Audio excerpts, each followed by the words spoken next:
வணக்கம். அம்மா உங்களுக்கு வேலு நாச்சியாரை பற்றி கதை சொல்ல வந்துட்டேன். வேலு நாச்சியார் கதையில் போன தடவை சிவகங்கை சீமையினுடைய தலைநகர் அனுமந்தகுடியை தஞ்சாவூர் அரசர் வேறு மாநிலத்துக்காரங்களை வச்சு வேறு மாநிலத்திலேருந்து படைகளை கொண்டு வந்து சண்டைக்கு வந்தாங்க. இவங்க சிவகங்கை சீமையிலேருந்தும் ராமநாதபுரத்து சீமையிலேருந்தும் போய் சண்டை போட 2வது தடவை போனாங்க. ஆனால் அங்கே வெள்ளைக்கொடியை காமிச்சு நாங்கள் சமாதானமாக போகிறோம், இப்போதைக்கு எங்களுக்கு சண்டை போடுறதுக்கு அனுமதி இல்லை, நாங்கள் திரும்பி போகிறோன்னு போயிட்டாங்க இல்லையா. சரின்னுட்டு என்ன பண்ணுறாங்க, அந்த 2 சீமைக்காரங்களும் சிவகங்கை சீமை ராமநாதபுரத்து சீமை படைகள் திரும்ப வந்துடுறாங்க.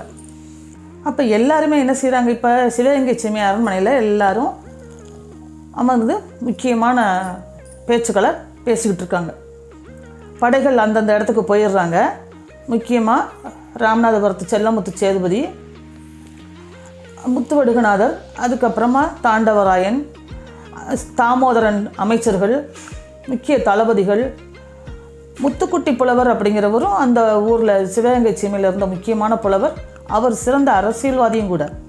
அவர் இந்த மாதிரி வெற்றிமாறன் சிலம்பரசன் சொல்லி வேலு நாச்சியார் இப்படி பல எல்லாருமே அந்த ஆலோசனை கூடத்தில் எல்லாருமே ரொம்ப சிந்தனையாக உட்காந்துருக்காங்க. அப்போ என்ன சண்டைக்கு வந்தவங்க திரும்பி வெள்ளை கொடியை காமிச்சிட்டு திரும்பி போயிட்டாங்களே, என்னவா இருக்கும், என்ன சூழ்ச்சியாக இருக்கும், ரொம்ப யோசனையாக இருக்கே. முதல் சண்டை போட்டாங்க, நம்ம ஜெயிச்சு வந்துட்டோம், 2வது தடவையும் படைகள் வருதுன்னு செய்தி வந்துச்சு, நம்ம போகும்போதே வெள்ளை கொடியை காமிச்சிட்டு திரும்பி போயிட்டாங்க, இது என்ன ஒரே மர்மமாக இருக்குது, என்னவா இருக்கும், ஏன் இப்படி நம்ம தலைநகர்லேயே குறி வச்சுக்கிட்டே இருக்காங்க, தஞ்சாவூர் மன்னன் ஏன் இப்படி திரும்பி போகணும், அப்படி இப்படின்னு சொல்லி ரொம்ப எல்லாரும் கலந்து பேசிக்கிட்டே இருக்காங்க. அப்படி ரொம்ப ஆழ்ந்த யோசனை பண்ணிக்கிட்டு இருக்காங்க, பழைய சம்பவங்களையெல்லாம் பேசிக்கிட்டு இருக்காங்க. அப்போ ஒரு தகவலை கொண்டு வரான், ஒரு ஆள் கொண்டு வந்துட்டு அந்த தகவலை படிக்கிறாங்க. படித்தா மதுரையில் உள்ள அரண்மனையிலேருந்து ஹெரான் அப்படிங்கிற ஆங்கில தளபதி நம்ம சிவகங்கை சீமை என்னுடைய சேதுபதி முத்துவடுகநாதரையும் அந்த ராமநாதபுரத்து செல்லமுத்து சேதுபதியையும் உடனடியாக நான் சந்திக்க விரும்புகிறேன் அப்படின்னு தகவல் அனுப்பிச்சிருக்காரு. ஆங்கில தளபதி ஹெரான் அப்படிங்கிறவர். அந்த செய்தி அதில் இருக்குது. உடனே சரி நீங்கள் போங்கன்னு அனுப்பிச்சி விட்றாங்க.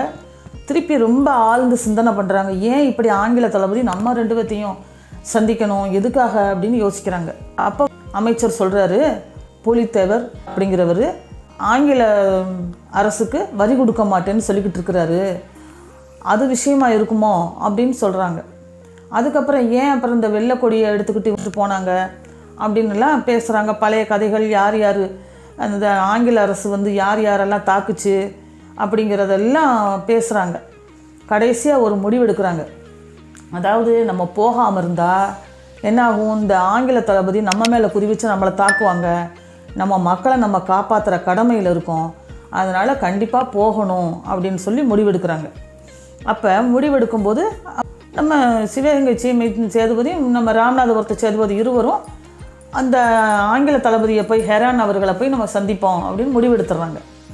அப்போ தான் வேலு நாச்சியார் சொல்கிறாங்க, என்ன சொல்கிறாங்க, இது ஆங்கில தளபதிகளெல்லாம் நம்ம நம்பக்கூடாது, நீங்கள் போகிறது சரிதான், ஆனால் மாறு வேஷத்தில் நம்மளுடைய சிவகங்கை சீமையிலேருந்து மாறு வேஷத்தில் ஒரு 100 பேர் என்ன செய்யணும், வீரர்கள் பின்னாடி போய் அந்த அரண்மனைக்கு பக்கத்தில் மறைஞ்சிருக்கணும்.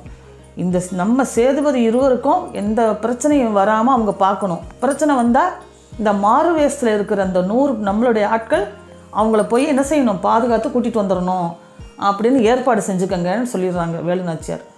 அதே மாதிரி ஆமாம் அதுவும் சரிதான் அப்படின்னு சொல்லிட்டு என்ன செய்கிறாங்க, முத்துவடுகநாதரும் செல்லமுத்து சேதுபதியும் மதுரைக்கு போகிறாங்க.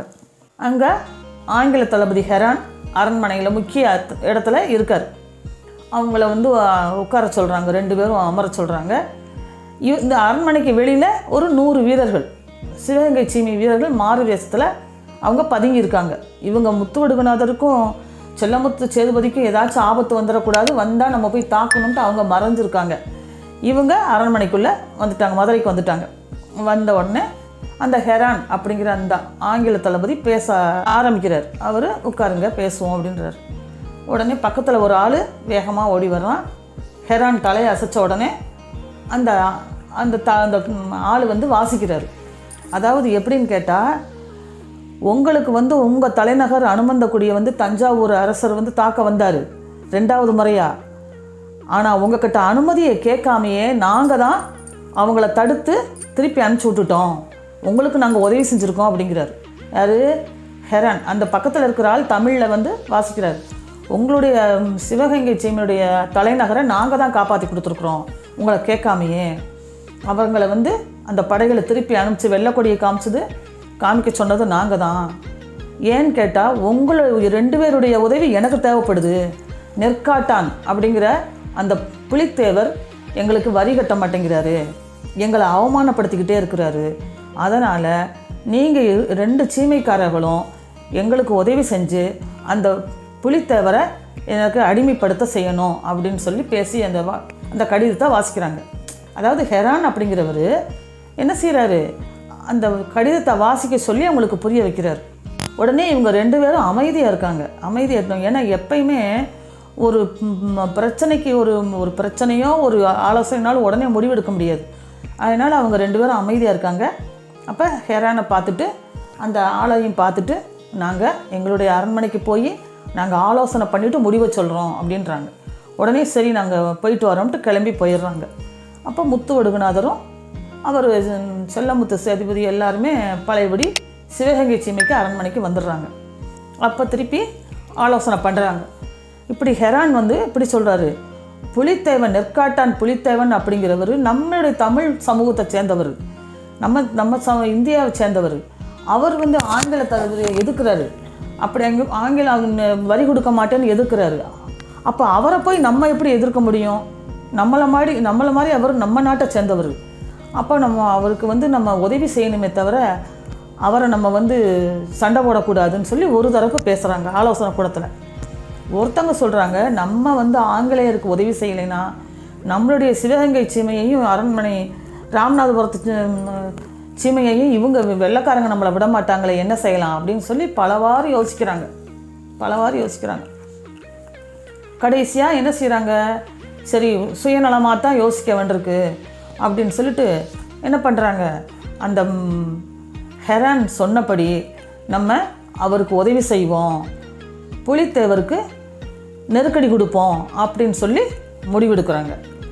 ஆனால் வேலுநாச்சியார் மனசில் மட்டும் இது தப்புன்னு படுது. இவங்க வந்து நம்மளுடைய இனத்தை சேர்ந்தவங்களையே நம்ம போய் எதிரியாக நினைக்கக்கூடாதே, இந்த இப்படி வெள்ளைக்காரர் ஹெரான் சொன்னதை போய் இவங்க ஏற்றுக்கிட்டாங்களேன்னு சொல்லி உள்ளுக்குள்ளே கொஞ்சம் மனசு அவங்க வருத்தப்படுறாங்க. ஆனால் அவங்க அவ்வளோ பேர் ஆலோசனை பண்ணி முடிவெடுக்கும்போது இவங்க ஒன்றும் சொல்லலை. வேறு வழி இல்லாமல் அவங்க என்ன செய்கிறாங்க, அமைதியாக இருக்காங்க. ஆலோசனை கூடத்தில் கடைசியாக என்ன முடிவு எடுக்கிறாங்க, அந்த ஆங்கில தளபதி சொன்ன ஹெரான் அப்படிங்கிற அந்த தளபதி சொல்கிறார் இல்லையா, அந்த முடிவு தான் சரின்னு சொல்லிட்டு முடிவெடுக்கிறாங்க. வேலுநாச்சியாருடைய கதையை இன்னொரு பகுதியை நான் அடுத்தாப்பில் நான் அம்மா சொல்கிறேன். சரியா?